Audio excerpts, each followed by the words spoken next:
You know, this could really happen to any of us. You go to buy a used car, you find one on a site like Facebook, the Facebook Marketplace.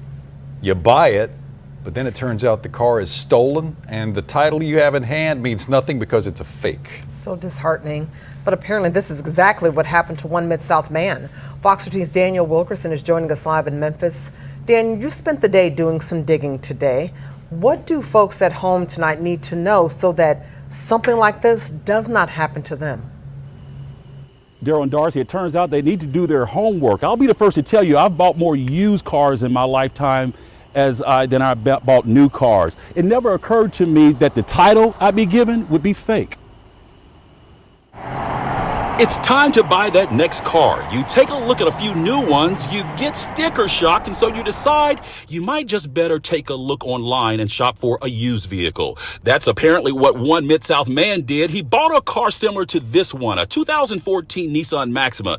He paid to get the windows tinted, but then discovered this. He says the car was stolen from an elderly couple out of Memphis. And then the title he'd been given, well, it was a fake one.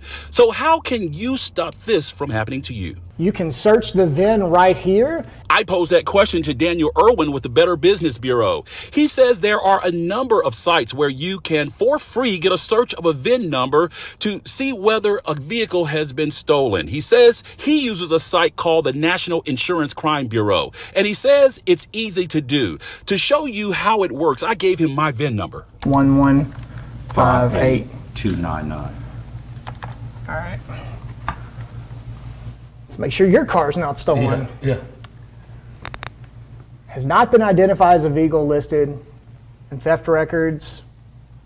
It's not been identified as a vehicle listed as a salvage record. Irwin says ask for their driver's license and make sure that the seller's name on the title, it matches their ID. Another tip is to check to see service records, right? Most people will keep service records in the car. If they don't have any, that may be a red flag. Now, one red flag may not be enough, but if they don't have service records and the name doesn't match, or they don't want to tell you what the VIN number is ahead of time, you know, those are all red flags. You know, one independently may not be enough to walk away from the deal, but when you start to see more than that, certainly you need to rethink your options. Okay.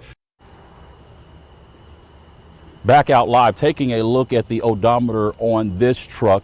Another thing you want to do is to pull something like a Carfax and make sure that that odometer statement is the same as it is on the actual vehicle. Also, we mentioned in that piece, looking at the title to make sure that the seller's ID matches with it. You should be able to find the seller's name right on the front of the title. Darcy. Some good advice. That is Fox13's Daniel Wilkerson reporting tonight. Thank you, Daniel. New at 10.